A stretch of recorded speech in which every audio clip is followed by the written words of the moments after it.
Good morning. In our previous lecture, we discussed about moment of inertia for point mass, ring, disc and rod.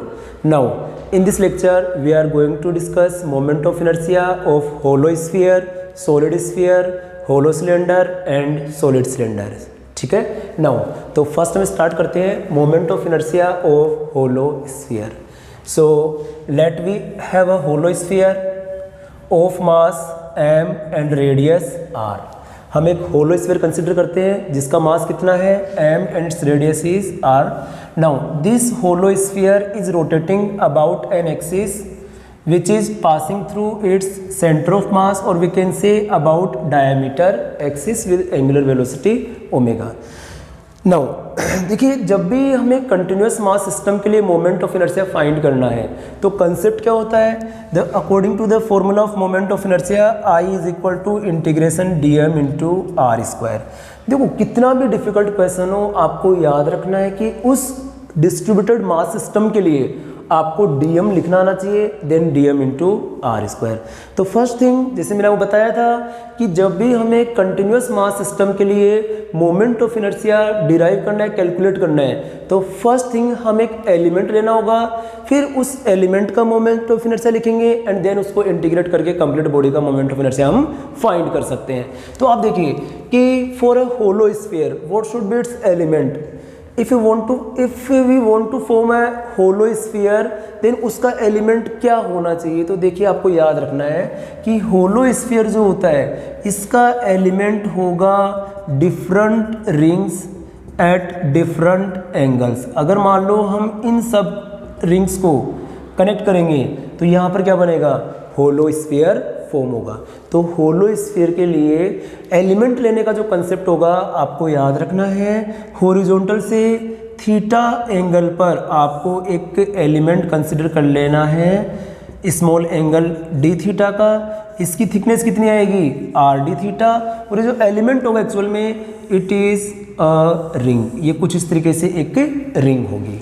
तो यहाँ पर इसको हम show कर सकते हैं कि किसी भी होलो स्फीयर के लिए जो एलिमेंट होगा, यहाँ से हम क्या करेंगे, थीटा एंगल पर एक आर डी थीटा थिकनेस, ये थिकनेस कितनी होगी, आर डी थीटा. ये आर डी थीटा क्या होता है ये भी देख लेते हैं. और ये स्मॉल एंगल कितना हो गया, डी थीटा. क्लियर. तो ये जो रिंग होगी, this ring behave like an element of this hollow sphere. Clear. ये आर डी थीटा कैसे आया, तो देखो इसको अगर हम मान लो यहाँ कंसिडर करें तो ये क्या हो गया, आर, ये एंगल कितना, डी थीटा एंड रेडियस कितनी है, आर. तो यहाँ पर आर्क का फॉर्मूला क्या होता है, theta is equal to arc by radius, then arc is equal to theta into radius. Theta कितना हो गया यहाँ पर, डी थीटा, और रेडियस कितनी है, आर. तो देखो आर कितना हो गया, डी थीटा. अब आप देखो कि ये जो रिंग फॉर्म हो गया एलिमेंट, ये कुछ इस तरीके से 3D में होगा, जिसकी थिकनेस कितनी है, आर डी थीटा, एंड इसकी लेंथ कितनी होगी वो भी हम फाइंड कर लेंगे. ठीक है. तो ये हमें याद रखना है. तो किसी भी होलो स्फीयर के लिए आपको याद रखना है कि एलिमेंट क्या होगा, तो rings of different radius and at different angle theta. जो भी रिंग होगी उन सब की रेडियस भी डिफरेंट होगी एंड उनका जो एंगल होगा हॉरिजॉन्टल से ये भी क्या होगा, डिफरेंट होगा. और देखो ये एलिमेंट जो है हम कहाँ से स्टार्ट कर सकते हैं, तो फर्स्ट एलिमेंट ये रिंग हो सकती है एंड लास्ट एलिमेंट जो होगा वो ये हो सकता है. ये हमें लास्ट में लिमिट में यूज होगा. क्लियर है. तो ये हमें याद रखना है. नाउ अब हमें ध्यान रखना है कि मोमेंट ऑफ इनर्शिया क्या होता है, integration dm into R square. तो फर्स्ट हमें फाइंड करना है dm. ठीक है. आप जेई एडवांस में या जेई मेंस में कितना भी डिफिकल्ट न्यूमेरिकल हो, मेन थिंग हमें dm लिखना आना चाहिए. तो देखिए, इस होलो स्फीयर के लिए, होलो स्फीयर में जो भी मास होता है, होलो स्फीयर का मीनिंग क्या हो गया, एक फुटबॉल. तो फुटबॉल का जो भी मास होगा वो ऑलवेज उसकी सरफेस पे होगा. इट मीन्स क्या हो गया, इसके लिए क्या डिफाइन होगा, surface mass density. Because mass कहाँ पर है, इस एरिया पर डिस्ट्रीब्यूटेड है. तो ये सिग्मा कितना आएगा, sigma is equal to mass upon area. ये इसकी डेफिनेशन होती है. तो सिग्मा इज इक्वल टू, इस होलो स्फीयर के लिए मास में कितना कंसिडर किया, m, और एरिया कितना आ गया, 4 pi R square. Clear. And एक यूनिफॉर्म होलो स्फीयर है. तो आपको याद रखना, इस एलिमेंट के लिए इस एलिमेंट का मास हम कितना कंसिडर कर लेते हैं, dm। तो इस एलिमेंट के लिए आपको याद रखना हम क्या लिख सकते हैं, sigma is equal to dm by and let area of this element is dA। इसका एरिया हमने कितना कंसिडर कर लिया है, dA। क्लियर। तो सिग्मा क्या रहेगा, एवरीवेयर कांस्टेंट रहेगा, तो dm बाई dA। तो यहां से हम dm क्या लिख सकते हैं, sigma into dA। Clear. Sigma की तो dm क्या हो जाएगा, dm is equal to sigma कितना होगा, m by 4 pi R square into dA अभी हमें फाइंड करना पड़ेगा। So how to calculate dA। तो देखो dA को कैलकुलेट करने का कंसेप्ट क्या होगा, अपने पास एक रिंग है, अब ये जो रिंग है इसकी थिकनेस कितनी है, rd theta. Clear. Now ring की रेडियस क्या होगी, तो देखो हम क्या करेंगे, यहां से इस रिंग की, ये एक्चुअल में 3D में रिंग है। क्लियर। तो इसकी रेडियस को हम कंसीडर कर लेते हैं स्मॉल r। अब इसकी वैल्यू कैसे फाइंड करेंगे, तो देखिए ये हमें गिवन है यहाँ पर r, radius of this hollow sphere. तो इस r के दो कंपोनेंट होंगे, ये एंगल थीटा, तो हॉरिजॉन्टल कंपोनेंट कितना हो गया, r cos theta, and vertical कितना होगा, r sin थीटा। तो जो हॉरिजॉन्टल कंपोनेंट होगा r cos theta, this component is equal to small r। तो हम बोल सकते हैं कि इस रिंग की जो रेडियस होगी it is r cos theta. Clear. Now अब ये रिंग 3D में है, इसकी रेडियस r cos थीटा और थिकनेस कितनी है, rd थीटा। अब हम क्या करेंगे, इस रिंग को कट करेंगे एंड इसको फ्लैट करते हैं। तो जब इसको फ्लैट करेंगे तो हमें एक कुछ इस तरीके से एक रोड टाइप और वी कैन से एक रेक्टेंगुलर फॉर्म होगा। क्लियर। इस रेक्टेंगुलर जो होगा, रेक्टेंगल जो होगा, इसकी थिकनेस कितनी है, rd थीटा, एंड इसकी लेंथ कितनी होगी। So if radius of circle is r then it's circumference is 2 pi r। तो यहां पर इसकी लेंथ कितनी आ गई है, 2 pi r cos theta. Clear. Now area of this small rectangle, तो एरिया क्या आएगा, एरिया हमने dA कंसिडर किया, तो L इंटू बी, तो लेंथ कितना हो गया, 2 pi r cos theta into width कितनी हो गई, rd थीटा। बस अब हमें क्या करना है, यहाँ पर dm जो आएगा सिग्मा इंटू dA की वैल्यू हमने वहां से फाइंड कर ली है और सिग्मा में ऑलरेडी पता है, तो इसकी वैल्यू को पुट कर देना है। तो मोमेंट ऑफ इनर्शिया कितना हो जाएगा, I is equal to integration dm into R square. So I is equal to integration dm कितना हो गया, सिग्मा इंटू dA, सिग्मा कितना, m by 4 pi R square into dA कितना हो गया, 2 pi r cos theta into rd theta. ये तो आ गया बच्चों यहाँ पर dm into r square, r क्या हो गया, रेडियस ऑफ दिस रिंग। इस रिंग की कितनी रेडियस है, it is r cos theta. तो यहाँ से क्या करेंगे, r cos थीटा का स्क्वायर कर देंगे। Clear.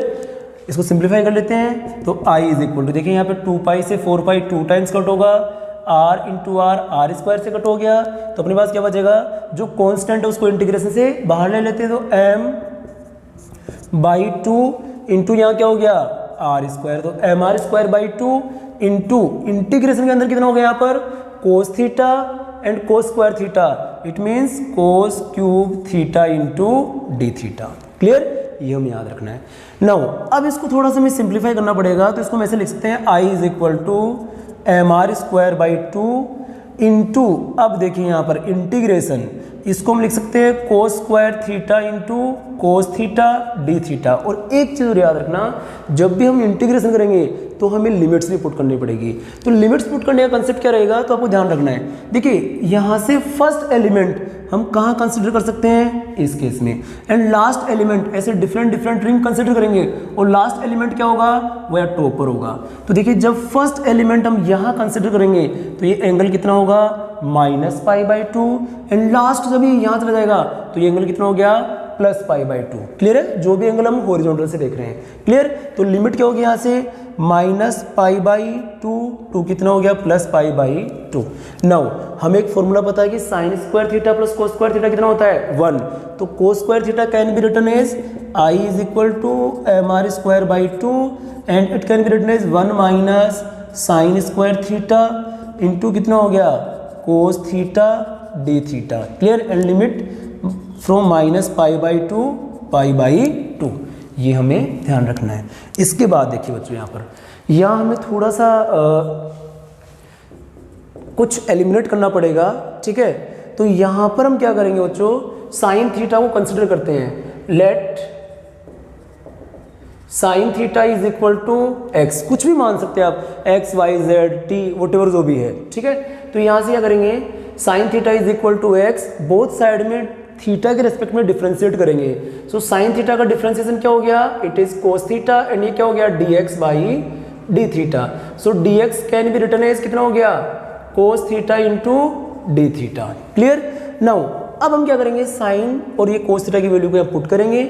So moment of inertia I is equal to M R square by 2 into, अब क्या होगा यहाँ पर, integration minus pi by 2 to plus pi by 2, 1 minus sine theta की वैल्यू कितना हो गया यहाँ पर, एक्स, तो X square into cos theta D theta, it means क्या हो गया, डी एक्स। क्लियर। बट एक चीज हमें याद रखना है कि लिमिट जो है अब हम माइनस पाई बाई 2 से पाई बाई 2 पुट नहीं कर सकते, बिकॉज अगर हमने साइन थीटा को कुछ अलग कंसिडर किया तो लिमिट अब जो है वो एक्स की लगने वाली है।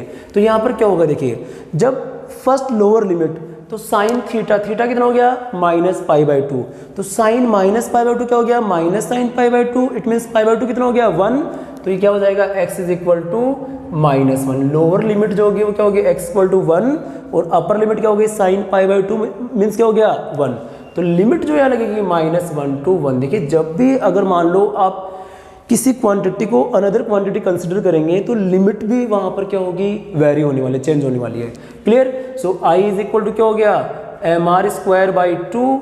नाउ अब इसको हमें इंटीग्रेट करना है, तो देखिए यहाँ पर dx का इंटीग्रेशन क्या हो गया, x minus X raise to N का इंटीग्रेशन क्या होता है, x raise to n plus 1 upon n plus 1, तो क्या हो गया ये x raise to 2 plus 1 upon 2 plus 1, कितना हो गया 3, एंड लिमिट क्या होगी -1 to 1।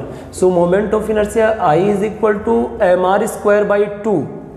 Now the upper limit, upper limit क्या होगा, x की जगह में 1 पुट करना है तो 1 माइनस 1 बाई 3। क्लियर।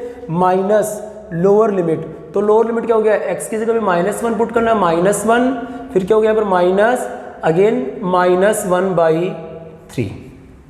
ठीक है, ये हम कर सकते हैं यहाँ पर -1 बाई 3। तो देखिए यहाँ moment of inertia I is equal to M R square by 2 into 1 minus 1 by 3, 2 by 3 minus, अब यहाँ क्या हो गया -1 minus minus plus 1 by 3। Clear. So I is equal to कितना आएगा यहाँ पर, M R square by 2। Clear. और ये क्या हो गया यहाँ पर 2 by 3 -1 plus 1 by 3 -2 by 3, minus minus क्या हो गया यहाँ पर प्लस, तो +2 बाई 3। तो यहाँ से हो गया अपने पास M R square by 2 into 2 by 3 plus 2 by 3 4 by 3। तो मोमेंट ऑफ इनर्शिया कितना आ गया, I is equal to 2 by 3, 2 से 4 2 टाइम्स कट हो गया, 2 बाई 3 एम आर स्क्वायर। ये हो गया moment of inertia of a hollow sphere which is rotating about its diameter axis. अब देखिए आपको डायरेक्टली तो याद होना ही चाहिए, बट जो जेईई के स्टूडेंट्स हैं उनको इसका डेरिवेशन भी आना चाहिए, और ज़्यादा कुछ डिफिकल्ट नहीं है।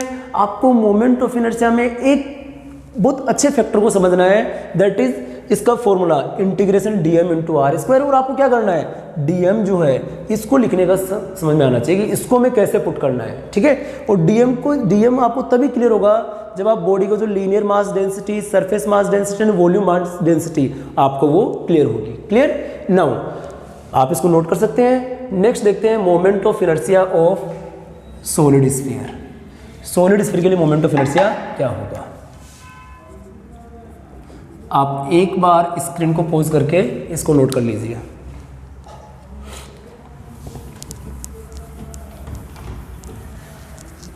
Moment of inertia of solid sphere. अब सॉलिड स्फीयर के लिए सबसे पहले आप ये देखो कि इसका एलिमेंट क्या हो सकता है, क्योंकि डिस्ट्रीब्यूटेड मास सिस्टम के लिए मेन कंसेप्ट एलिमेंट का होता है। How to form a solid sphere. देखिए सॉलिड स्फीयर का जो एलिमेंट होगा, हम क्या कर सकते हैं, डिफरेंट रेडियस के होलो स्फीयर जो है वन आफ्टर अनदर पुट करेंगे, या एक के ऊपर दूसरा पुट करेंगे, तो यहाँ पर क्या बनेगा सॉलिड स्फीयर, मान लो फर्स्ट स्फीयर लिया हमने जिसकी रेडियस स्मॉल आर, देन उससे बड़ी वाली रेडियस, जिससे मान लो अगर अपने पास फुटबॉल है और फुटबॉल जो डिफरेंट डिफरेंट रेडियस की है, तो फर्स्ट छोटी वाली फुटबॉल, देन उसके ऊपर लार्जर, देन उसके ऊपर लार्जर, तो किसका फॉर्मेशन होगा? Solid sphere. So let we have a solid sphere of mass m and radius r.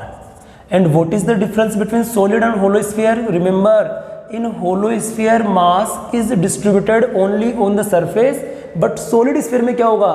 mass जो है mass is distributed on complete volume. Clear? तो यहाँ पर सिग्मा डिफाइन होगा या फिर रो, तो यहाँ पर आपको याद रखना है volume mass density, rho is equal to mass upon volume, और रो कितना हो जाएगा? Mass upon volume.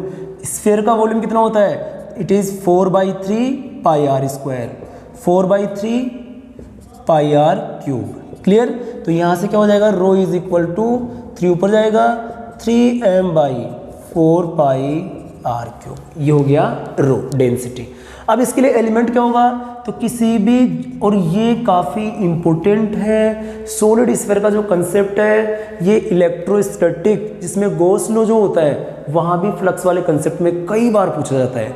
तो आपको याद रखना कि सॉलिड स्फीयर के लिए जो एलिमेंट होगा it is a hollow sphere. एक होलो स्फीयर कंसिडर करेंगे सेंटर से स्मॉल आर डिस्टेंस पर, ठीक है, सेंटर से स्मॉल आर डिस्टेंस पर, एंड इसकी थिकनेस हम कंसिडर करते हैं डी आर। क्लियर? एंड इसका एरिया कितना हो जाएगा? डी ए, जो भी इसका वॉल्यूम अगर देखेंगे बाद में रहेगा, बट फिलहाल आपको याद रखना है कि सेंटर से स्मॉल आर डिस्टेंस पर हमने एलिमेंट कंसिडर कर लिया एक होलो स्फीयर जिसकी थिकनेस कितनी है? D R. अब अगर मान लो हमें इस एलिमेंट के लिए मोमेंट ऑफ इनर्शिया पुट करना है, तो हम small moment of inertia D I consider करेंगे। D I is equal to, किसी भी होलो स्फीयर का मोमेंट ऑफ इनर्शिया क्या होगा? तो थोड़ी देर पहले हमने डिराइव किया 2/3 mr स्क्वायर, तो यहाँ क्या हो गया? 2/3। मास कितना कंसिडर करते हैं इसका? dm into R square, radius कितनी है इसकी? r। क्लियर? तो ये हमें याद रखना है। एंड कंप्लीट स्फीयर के लिए हमें फाइंड करना है, देन इसको हम इंटीग्रेट करेंगे बोथ साइड में, तो integration D I is equal to integration 2/3 dm into R square. Now हमें क्या पुट करना होगा? Value of dm। तो dm कैसे डिफाइन करेंगे? तो देखिए यहाँ पर रो क्या होता है? Rho is equal to mass upon volume, तो हम लिख सकते हैं rho is equal to dm/dv। Now यहाँ पर dv क्या हो गया? Volume of this hollow sphere. Clear? तो dm कितना हो जाएगा? dm is equal to rho into dv। Clear? Rho की वैल्यू में पता है, dv हम फाइंड कर सकते हैं। देखिए अगर मान लो ये जो स्फीयर है, अगर इस स्फीयर को हम फ्लैट करेंगे, कट करने के बाद इसको हम फ्लैट करेंगे, तो हमें क्या मिलेगा? कुछ इस तरीके से मिल सकता है, जिसमें जब इसको हम फ्लैट करते हैं तो जो एक तो क्या आएगा? उसका एरिया होगा, एंड देन उसकी क्या होगी? Thickness, and area into thickness क्या होता है? वॉल्यूम। तो हम लिख सकते हैं यहाँ पर dv is equal to area into thickness. अब एरिया कितना होगा? तो किसी भी होलो स्फीयर का जो एरिया होता है it is 4 pi R square, and thickness कितनी, इसकी मोटाई कितनी है? तो इट इज डी आर। तो dv कितना हो गया? 4 pi R square into D R. Value put कर देते हैं, इंटीग्रेशन डी आई क्या हो गया? i is equal to 2/3। अब dm क्या होगा? रो इंटू dv। रो कितना हो गया? It is 3m/4 pi R cube, ये हो गया रो इंटू dv। dv क्या हो गया? एरिया इंटू थिकनेस, तो एरिया कितना हो गया? 4 pi R square into D R. ये वैल्यू किसकी आ गई? dm की। नाउ अब इसके बाद क्या चाहिए हमें? dm इंटू आर स्क्वायर, तो यहाँ पर क्या हो गया? R square. क्लियर? अब इसको सिंप्लीफाई करते हैं, तो moment of inertia I is equal to, अब देखिए यहाँ पर क्या हो गया? 3 से 3 कट हो गया, एंड 4 पाई से 4 पाई कट हो गया, तो बचा गया यहाँ पर जो कॉन्स्टेंट है उनको बाहर ले लेंगे, तो कॉन्स्टेंट क्या हो गया? 2m/r क्यूब, 2m/r क्यूब, ये कॉन्स्टेंट है। एंड यहाँ पर वेरिएबल्स क्या हो गया?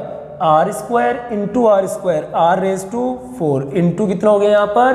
dr हो गया। So moment of inertia I is equal to 2m/r cube. Now integration करेंगे, r रेज टू n, तो r raise to n plus one upon n plus one, तो यहाँ पर क्या हो गया r रेज टू 5/5, लिमिट क्या होगी, तो आपको याद रखना है लिमिट कैसे पुट करेंगे। तो फर्स्ट जो होलो स्फीयर है वो हम बिल्कुल यहाँ सेंटर पे कंसीडर कर सकते हैं, और लास्ट जो होगा ये रेडियस r का कंसीडर कर सकते हैं। तो लिमिट क्या हो जाएगी यहाँ पर 0 टू कैपिटल R, यहाँ भी लिमिट क्या होगी 0 टू R, क्लियर। तो I इज इक्वल टू, अभी क्या हो गया 2m/r³, और अपर लिमिट कितनी हो गई r raise to 5/5 minus lower limit कितनी हो गई 0। तो देखिए यहाँ पर जो मोमेंट ऑफ इनर्शिया होगा ये कितना हो जाएगा, I is equal to 2m/r³ into r raise to 5/5। तो मोमेंट ऑफ इनर्शिया कितना हो गया यहाँ पर, r रेज टू 3 से 3 कट हो गया, तो ये हो गया 2/5 mr²। Moment of inertia of a uniform solid sphere about rotating about its diameter axis. जब भी कोई सॉलिड स्फीयर अगर अपने डायमीटर एक्सिस के अबाउट रोटेट होगा तो उसका मोमेंट ऑफ इनर्शिया कितना होगा 2/5 mr², क्लियर। और इसका कंप्लीट डेरिवेशन है, ज़्यादा कुछ टफ नहीं है। इसके लिए जो एलिमेंट होगा एक होलो स्फीयर होगा, तो सेंटर से स्मॉल r पर एक एलिमेंट कंसिडर करेंगे, इसकी थिकनेस dr, मास dm, रो क्या होता है मास अपॉन वॉल्यूम, वैल्यू पुट करेंगे यहाँ से dm की value dm into r², directly क्या हो गया 2/5 mr², क्लियर। नाउ अब इसके बाद फाइंड करते हैं moment of inertia of solid cylinder, ठीक है। एक बार आप स्क्रीन को पॉज करके इसको नोट कर सकते हैं।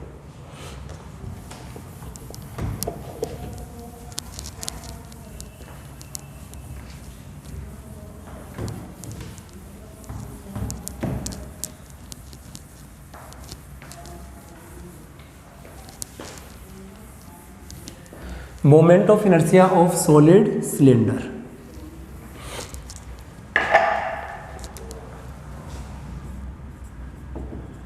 देखो होलो सिलेंडर का जो मोमेंट ऑफ इनर्शिया है वो मैंने रिंग के साथ एक्सप्लेन कर दिया था कि किसी भी होलो सिलेंडर जो होगा उसका एलिमेंट एक रिंग होती है, और इसका मोमेंट ऑफ इनर्शिया भी सिमिलरली टू रिंग होता है। रिंग का जितना होगा mr² उतना ही क्या होता है होलो सिलेंडर का। बट अब हम फाइंड करेंगे, डिराइव करेंगे moment of inertia of solid cylinder. Solid cylinder का क्या मोमेंट ऑफ इनर्शिया होगा। तो फर्स्ट ऑफ ऑल हम क्या करते हैं, एक सॉलिड सिलेंडर कंसिडर करते हैं। Let there is a cylinder, mass of the cylinder is m, and इसकी जो रेडियस है it is capital R, and it is rotating about its axis, ये अपनी एक्सिस के अबाउट रोटेट कर रहा है, clear. And length of the cylinder is small l, okay. Now first thing, जब भी हमें मोमेंट ऑफ इनर्शिया फाइंड करना है तो फॉर्मूला क्या आएगा, I is equal to integration dm into r² for continuous mass system. तो सबसे पहले हमें देखना है कि अगर हमें एक सॉलिड स्फीयर गिवन है तो सॉलिड स्फीयर के लिए एलिमेंट क्या होगा। तो देखिए जब भी अगर हमें सॉलिड सिलेंडर फॉर्म करना है, जब भी हमें सॉलिड सिलेंडर फॉर्म करना है तो उसके लिए एलिमेंट क्या होगा, डिफरेंट रेडियस जो है उसके क्या हो जाएंगे होलो सिलेंडर, और उन सब होलो सिलेंडर को हम एक के बाद दूसरा पुट करेंगे तो अपने आप क्या फॉर्म होगा सॉलिड सिलेंडर। तो सॉलिड सिलेंडर का जो एक एलिमेंट हम कंसिडर कर सकते हैं, it is a hollow cylinder. हमने एक होलो सिलेंडर कंसिडर किया ऑफ रेडियस स्मॉल r, इसकी रेडियस कितनी है small r, and its thickness is dr, clear. Now moment of inertia for this small element, इस स्मॉल एलिमेंट के लिए moment of inertia क्या होगा, तो स्मॉल एलिमेंट के लिए मोमेंट ऑफ इनर्शिया हम di कंसिडर करेंगे। di is equal to integration dm into r², m into r² होता है होलो सिलेंडर के लिए, ये हमने पुट कर दिया।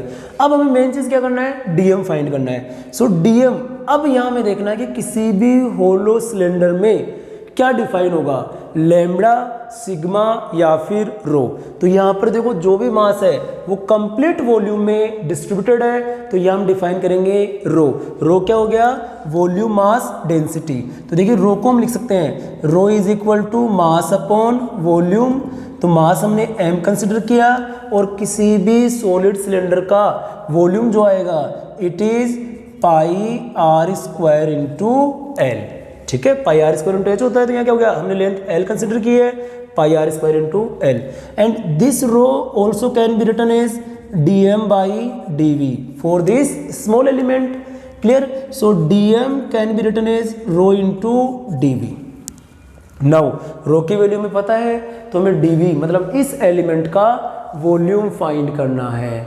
अब देखिए वॉल्यूम क्या होता है, एरिया इंटू लेंथ, तो यहाँ पर अगर हम dv लिखेंगे तो एरिया, तो देखिए बच्चों किस तरीके से हमें एरिया करना होगा, तो ये वाला जो लेटरल सरफेस है इसके लिए क्या हो जाएगा 2 pi R into D R, radius कितनी है इसकी 2 पाई आर, और थिकनेस कितनी है इंटू डी आर, और लेंथ कितनी है एल, तो ये आपका क्या हो गया स्मॉल एलिमेंट का वॉल्यूम हो गया 2 pi R into D R into कितना हो गया L, area into length. Clear? और ये एरिया क्या होगा यहाँ पर, तो रेडियस आर, तो लेंथ कितनी, टोटल कितना हो गया 2 पाई आर इंटू थिकनेस कितनी है डी आर। क्लियर? तो यहाँ से अगर मैं लिखना हो इंटीग्रेट मोमेंट ऑफ इनर्शिया, तो हम दोनों साइड में लिखेंगे I is equal to integration D M into R square for the complete cylinder, तो डी आई कितना हो गया I हो जाएगा यहाँ पर, और डी एम कितना हो गया, तो rho into D V, D M जो आएगा rho into D V into R square, so I is equal two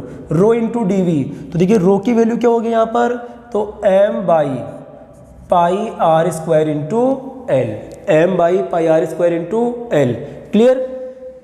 into D V कितना हो गया 2 pi R into D R into L, ये वैल्यू किसकी है बच्चों, ये वैल्यू आ गई आपकी डी एम। ठीक है, डी एम की वैल्यू क्या होगी रो इंटू डी वी, ये हमने पुट कर दिया, इंटू कितना आएगा यहाँ पर आर स्क्वायर।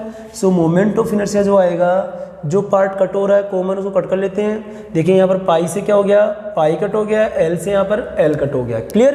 तो अब क्या बचा यहाँ पर, जो कांस्टेंट है उनको बाहर लेंगे, तो एम अपॉन कितना आ गया यहाँ पर आर स्क्वायर। क्लियर है? 2 भी रिमेनिंग है 2m बाई आर स्क्वायर, और यहाँ पर क्या बचा है इंटीग्रेशन के अंदर r into R square, it means क्या हो गया R cube into D R. ठीक है, और लिमिट क्या होगी, तो देखिए बच्चों फर्स्ट जो हम सिलेंडर ले सकते हैं वो क्या होगा, उसकी रेडियस 0 से लेके कैपिटल आर तक, फर्स्ट सिलेंडर हम ये ले सकते हैं और लास्ट कंप्लीट आर तक ले सकते हैं। क्लियर?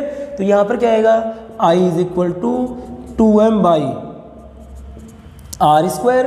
अब आर क्यूब का इंटीग्रेशन क्या होगा, देन ये क्या हो जाएगा r raise to 4 by 4। Clear? Limit क्या हो गया 0 टू r। क्लियर? तो अब वैल्यू पुट कर देते हैं, तो मोमेंट ऑफ इनर्शिया जो आएगा I is equal to 2m by R square into upper limit क्या हो गया r raise to 4 by 4 minus 0, तो उसको पुट करने की रिक्वायरमेंट नहीं है, तो I इज इक्वल टू कितना हो गया यहाँ पर 2m बाई, अब देखो यहाँ पे आर स्क्वायर से आर एच कट हो गया, 2 से 2 कट हो गया, तो I is equal to M R square by 2 direct लिख देंगे। तो ये हो गया moment of inertia of a uniform solid cylinder. किसी भी सॉलिड सिलेंडर का जब वो अपनी एक्सिस के अबाउट रोटेट होगा तो मोमेंट ऑफ इनर्शिया कितना आएगा M R square by 2। Clear? तो ये आपका डेरिवेशन कंप्लीट हुआ। बाकी नेक्स्ट लेक्चर में जो है हम डिस्कस करेंगे theorem of parallel and perpendicular axis. Clear? तो वो अपना नेक्स्ट लेक्चर का टॉपिक रहेगा। Thank you very much.